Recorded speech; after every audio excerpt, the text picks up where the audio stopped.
উত্তরাঞ্চলে কমতে শুরু করেছে তাপমাত্রা, ধীরে ধীরে বাড়ছে ঠান্ডার তীব্রতা। এ নিয়ে আলো জানাতে সরাসরি যুক্ত হচ্ছেন সহকর্মীরা। প্রথমে যাচ্ছি দিনাজপুরে, সেখানে আছেন সহকর্মী ফখরুল হাসান পলাশ। ফখরুল, দিনাজপুরে শীতের তীব্রতা কেমন দেখছেন?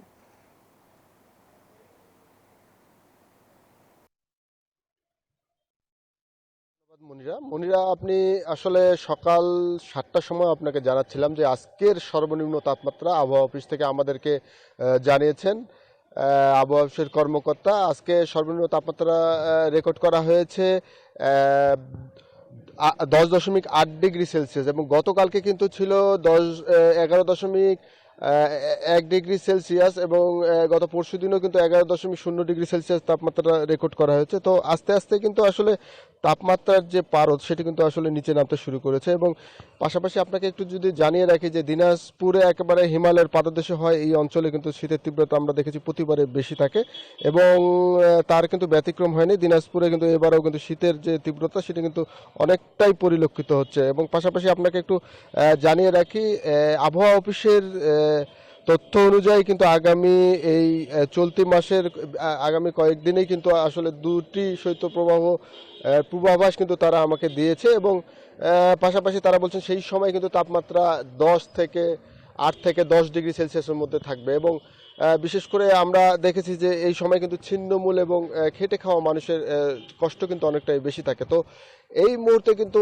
একেবারে রৌদ্র উজ্জ্বল কিন্তু একটা চেহারা কিন্তু দিনাজপুরে লক্ষ্য করা যাচ্ছে। এবং যে কুয়াশার চাদর, যেটি আসলে ঘন কুয়াশা আমরা বলে থাকি, সেটি কিন্তু আসলে দিনাজপুরে এখন পর্যন্ত কিন্তু আমরা দেখি নাই। এবং গত বছরও কিন্তু এই সময় কিন্তু পর্যাপ্ত কুয়াশা ছিল, যদিও বা তাপমাত্রা কিছুটা বৃদ্ধি থাকলেও কিন্তু কুয়াশা কিন্তু দেখা যেত। তো এবার কিন্তু তাপমাত্রা অনেকটা কমে গেলেও কিন্তু কুয়াশার সেরকম কিন্তু আমরা প্রভাব কিন্তু লক্ষ্য করিনি। হালকা কুয়াশা সকালবেলা লক্ষ্য করা যায়, সে সময় কিন্তু যানবাহনকেও আমরা দেখেছি যে একেবারে হেডলাইট জ্বালিয়ে কিন্তু তারা চলাচল করে। তো দিনাজপুরে কুয়াশার চাদরে ঢেকে গেলে, অর্থাৎ কুয়াশার পরিমাণ যদি বাড়ে, সেই ক্ষেত্রে কিন্তু শীতের তীব্রতাও কিন্তু অনেকটা বেশি পরিলক্ষিত হয়। তো দিনাজপুরে এই ছিল আমার কাছে সর্বশেষ। এখন চলে যাব পঞ্চগড়ে, সেখানে রয়েছেন সহকর্মী সরকার হায়দার, তার কাছে জানবো পঞ্চগড়ের শীতের পরিস্থিতি। হায়দার, একটু জানাবেন।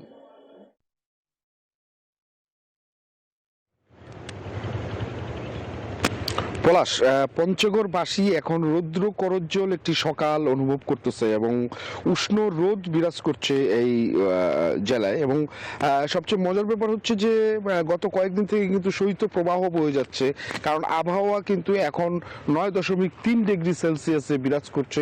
কিন্তু এই যে উষ্ণ রোদ, সেই রোদটার কারণেই কিন্তু মানুষজনের মনে একটু স্বস্তি ফিরে এসেছে। আমরা আজকে যেটা দেখাচ্ছি, যে কৃষক চাষিরা তাদের যে জমি সেগুলো কিন্তু প্রস্তুত করছেন, আগামীতে তারা গম এবং অন্যান্য ফসল আবাদ করবেন।